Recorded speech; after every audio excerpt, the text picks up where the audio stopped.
Ni asam pedas daging tetel. Asam pedas dia, level pedas dia memang tinggi.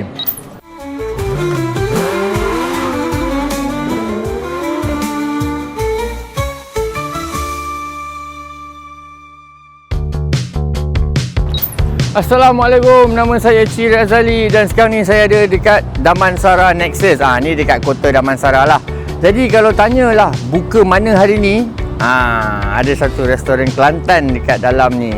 Ni nak ucapkan terima kasih kepada KAF Digital Bank kerana membawakan rancangan ini khas kepada anda semua.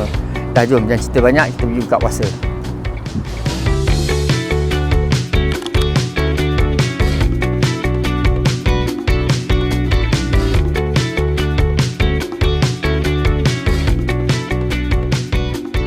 Alhamdulillah, bila kata-kata nak buka puasa untuk diri sendiri, lalas kita memang dihidangkan untuk satu kampung kita boleh belanja kan.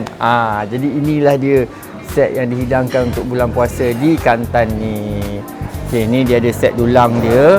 Semua ada kat sini lah. Dia ada asam pedas, dia ada daging bakar, dia ada sup, dia ada ayam pecik dan ni dia punya ikan mango ni. Mango fish, ikan mangga ni kan. Nasi kerabu daging. Appetizer dia pun ada juga, cucur udang, kupuk leko, colek buah, colek campur, dia ada solok lada. Lepas tu ada juga yang taufu dia, ada laksam ni, colek perut dan paru. Air pun dia bagi 3 ya. Rasa sekejap set sup dia. Ni asam pedas daging tetel.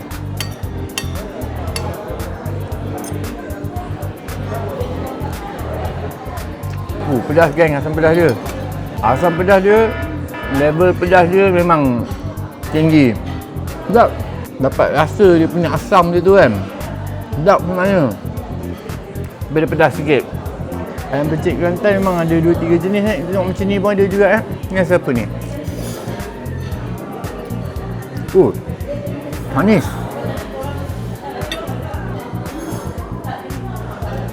Ayam pecik dia creamy dan sweet.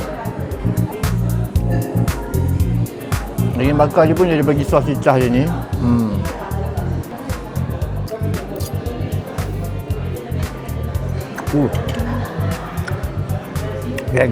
Daging bakar dengan cicah dia tu memang jadi.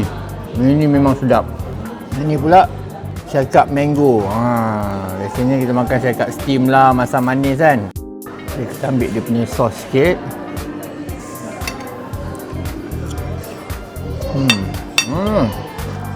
Ini memang pembuka selera lah. Sebab dia ada manis dia dan dia ada masam-masam dia. Ikan dia pun goreng garing. Sedapnya.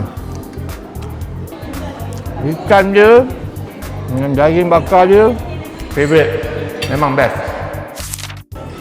Lepas tu dia ada juga set nasi kerabu dengan kambing bakar. Kambing dia bakar sedap. Ini kalau nasi kerabu kena ada ni lah, solok lada. Ni dia akan tambah sikit lah rasa-rasa manis dia dengan pedas-pedas dia sikit kan.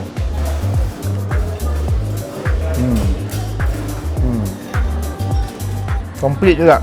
Kena order dengan solok lada ni.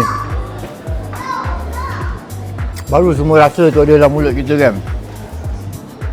Kambing ada, nasi tu ada, pedas ada, masin ada, manis pun ada. Yang minat nasi kerabu kena try juga kat Kelantan ni kan. Mantap. Try je laksam dia.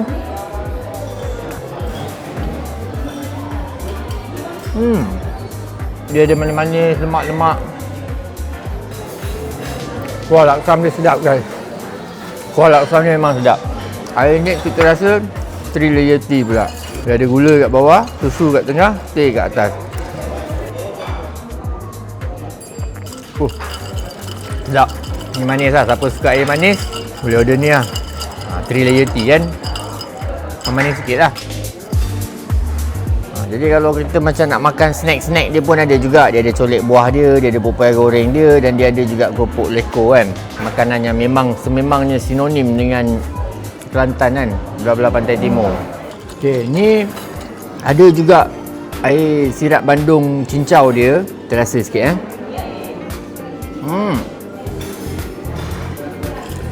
Kadang-kadang sirap Bandung dia agak manis. Jadi kita eksperimen, kita campur Oatside Barista Blend ni. Kita bagi dia campur dengan oats sikit. Mungkin dia rasa cair sikit lah kan, tak ada terlalu manis. Bandung memang dah ada susu, tapi dia susu manis. Ni dia letak oats sikit, dia tak terlalu manis. So lebih sihat. Jadi pengalaman makan dekat Kelantan ni, memang puas. Memang pelbagai pilihan kita ada, pelbagai rasa kita boleh rasa kat sini. Terutamanya rasa belah-belah Kelantan lah kan. Jadi kalau korang tanya lagi sekali buka mana hari ni, saya akan cadangkan buka di Kelantan, Kota Damansara. Dah tu kenyang nak buat apa? Kan nak belah je kan. Kita bayar dulu. Tunggu jap. Bil kak. Jadi kalau nak bayar pun senang je nak settlekan. Kita guna Craft Digital Bank kan. Kita bayar pakai QR boleh, digital card pun boleh. Yang penting cepat, selamat dan mudah dan patuh syariah, insya-Allah. Alright. Thank you. Saya simpan Okey, jadi kalau tanya lagi buka mana hari ni, ingat Kelantan Damansara Perdana. Saya Cik Razali, kita jumpa di episod seterusnya. Assalamualaikum.